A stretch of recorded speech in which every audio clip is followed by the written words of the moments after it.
अस्सलाम वालेकुम फ्रेंड्स, क्या हाल है। मैं हूं आपके साथ अदनान और आज मैं लाया हूं आपके लिए गिरते झड़ते बालों के लिए बहुत ही ज़बरदस्त किस्म का तेल। बस 7 दिन के अंदर आपको रिज़ल्ट मिलेगा। 15 जड़ी बूटियां डालकर हमने इसको बनाया है। तो पहली वीडियो जो थी वो 12 लीटर की थी, तो बहुत से दोस्तों की फरमाइश थी कि 1 लीटर की रेसिपी दें। तो चलें आपको बताते हैं कैसे ये 1 लीटर में तैयार होगा। इसके लिए जो चीज़ें चाहिए उसमें हमें सबसे पहले चाहिए मेहंदी के पत्ते 40 ग्राम है, और इसके साथ ही हमारे पास रीठा है, रीठा भी हमारे पास 40 ग्राम है। और चीज़ों की जो मिकदार है वो मैं आपको साथ साथ बता रहा हूँ, आपको डिस्क्रिप्शन में भी मिल जाएगी। हरीड़ 40 ग्राम, सीकाकाई 50 ग्राम, और ये मेथी दाना है जो बारीक वाली होती है वो भी 40 ग्राम, कलौंजी है 40 ग्राम, भेड़े 40 ग्राम, और इसके साथ ही हमारे पास है आंवला, वो भी 40 ग्राम है। और ये है बालचर, ये भी 40 ग्राम है। रतन जोत ये 25 ग्राम है हमारे पास। और इसके साथ ही हमारे पास कड़ी पत्ता है, ये 15 ग्राम है। और इसके साथ ही हमारे पास लौंग है, लौंग आपने देसी लेने हैं जो छोटे वाले होते हैं, वो भी 25 ग्राम। अदरक 50 ग्राम, सब्ज़ धनिया 100 ग्राम, और इसके साथ ही हमारे पास चुकंदर है, चुकंदर भी 100 ग्राम है। और अब आपको बताते हैं इसमें तेल कौन कौन से जाएंगे। इसमें सबसे पहले है मूंगफली का तेल है 50 ग्राम, ये बहुत ही स्पेशल है, इसमें बायोटीन होती है जो बालों के लिए बहुत ही फ़ायदेमंद है। और नारियल का तेल है 200 ग्राम। और इसके साथ ही हमारे पास जो और तेल हैं उसमें है हमारे पास तिलों का तेल, सेसमिन सीड्स ऑयल, ये 400 ग्राम है। और ये सरसों का तेल है, ये भी 400 ग्राम है। तो अब चलते हैं अगले स्टेप की तरफ। यहाँ पर हमने एक पैन ले लिया है, उसमें हमने 3 लीटर पानी डाल लिया है। पानी में जैसे ही बबल बनना शुरू हो जाएंगे तो हमने इसमें ये सारी चीज़ें जो मैंने आपको दिखाई हैं ये सारी इसमें डाल देनी है, बस ऑयल इसमें नहीं डालने। और इसके साथ ही अगर आप ये ऑयल हमसे मंगवाना चाहते हैं तो नंबर आपको स्क्रीन के ऊपर नज़र आ जाएगा, डिस्क्रिप्शन में भी मिल जाएगा, तो आप ऑर्डर कर सकते हैं, या फिर हमारी आईडी विज़िट कर लें, उसमें भी आपको नंबर मिल जाएगा। और वीडियो को लाइक कर दें, शेयर कर दें, ताकि दोस्तों तक ये पहुंच सके। और अपना कमेंट ज़रूर करें, जो लोग हमसे ये लेकर इस्तेमाल कर चुके हैं वो भी कमेंट में बताएं कि उन्होंने कैसा रिज़ल्ट रहा उनके पास इसका। और ये सारी चीज़ें इसमें डालने के बाद हमने इसको मिक्स कर देना एक बार अच्छे से। और ये देखें, इसको पकाएंगे आधा घंटा, इतना कि इसमें से ये भाप निकलनी शुरू हो जाए। और उसके बाद हमने इसको 12 घंटे के लिए छोड़ देना है।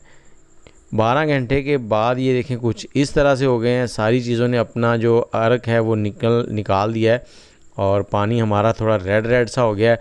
अब हमने चूल्हा जला देना है और इसको तकरीबन 1 घंटा दरमियानी आंच पर पकाना है। आंच तेज़ नहीं होनी चाहिए, दरमियानी आंच पर पकाएंगे हम इसको 1 घंटा। और 1 घंटे के बाद कुछ इस तरह से हो गया है, सारी चीज़ें जो हैं उनका अर्क निकलना शुरू हो गया है पानी के अंदर। और यहाँ पर हम कुछ और चीज़ें ऐड करेंगे, जिसमें हमारे पास एलोवेरा है 400 ग्राम, जिसको कवार भी कहते हैं, कवार गंदल। और तिलों का तेल डाल देंगे, सरसों का तेल डाल देंगे, पीनट ऑयल और कोकोनट ऑयल, ये सारे तेल इस टाइम पे हमने डाल देने हैं। और यहाँ पर आपने बर्तन जो है ना वो बड़ा लेना है। मैंने बर्तन ये छोटा लिया था, जैसे ही इसमें बॉयल आया तो इसमें से बबल बाहर गिरना शुरू हो गए थे, जो कि तेल को ज़ाया करते हैं। तो फिर हमने जो बर्तन है वो चेंज कर लिया था। और यहाँ पर आग जो है ना वो आपने लो टू मीडियम कर देनी है, और इसको हमने अब मिक्स कर देना है इसके बाद। और मिक्स करने के बाद 2 से 3 घंटे हमने पकाना है। इतना पकाएंगे कि इसमें जो झाग है वो येलो आनी शुरू हो जाए। ये सारी चीज़ें इसके अंदर ही पकेंगी। बर्तन हमने यहाँ पर चेंज कर लिया है और दरमियानी आंच पर पकाएंगे इसको यहाँ तक कि ये कुछ इस तरह से हो जाएगा। और इस पॉइंट पे आके आपने क्या करना है, इसको चम्मच से हिलाते रहना, बीच बीच में आपने छोड़ना नहीं है इसको। दरमियानी आंच पर जब पकेगा तो चम्मच ज़रूर चलाते रहें, नहीं तो नीचे चीज़ें बैठकर जल जाएंगी और इसमें से स्मेल बहुत अजीब आएगी। और इस पॉइंट पे आपने क्या करना है, छन्नी की मदद से ये सारी चीज़ें निकाल लेनी है इस तरह से। और एक बड़ी सी ट्रे लेनी है, उसके अंदर एक और स्टेनर रख लें, ये इसके ऊपर इसको डालते जाएं। ये सारी चीज़ें निकाल कर इसके ऊपर डाल लेनी है आपने। और इसके ऊपर डालने के बाद आपने क्या करना है, एक प्लेट लेनी है, इसको ज़्यादा ठंडा नहीं होने देना। गरम गरम को जब आप दबाएंगे तो इसमें जितना ऑयल है वो सारा निकल आएगा। इस तरह से प्लेट लेनी है और ऊपर से पूरे वज़न के साथ इसको दबाना है। इसमें जितना भी ऑयल होगा ना वो नीचे निकल आएगा। ये देखें, ये ऑयल नीचे निकल आया। तो इस ऑयल को हमने दोबारा इसी पतीले में डाल देना और इसको पकाना है। और अब हम इसको इतना पकाएंगे कि इसमें से हल्का हल्का सा धुआं निकलना शुरू हो जाए, बुखारात पानी के नहीं, पानी बिल्कुल ड्राई हो जाए और हल्का सा धुआं निकलने लगे। तो ये देखें, अब हमने चूल्हा बंद कर देना है, इसको रूम टेम्परेचर पर ठंडा कर लेंगे और उसके बाद हम इसको छान लेंगे। छानने के लिए आपने क्या करना है, मलमल का कपड़ा ले लेना है, उसकी 2 तह लगानी है और उसको इस तरह से बाउल में रखना है और इसमें ऑयल डालकर इसको छान लेना। और लगाने का तरीका ये है कि आप इसको नाइट में लगा के सो जाएं, सुबह उठ के नहा लें।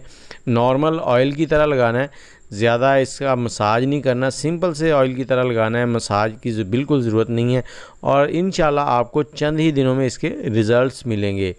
कपड़े में डालने के बाद आपने बड़ी एहतियात से चारों कोनों से कपड़ा पकड़ना है और इसको ऊपर उठा लेना है। आपका बिल्कुल रिफ़ाइन ऑयल जो है ना वो रेडी हो चुका है।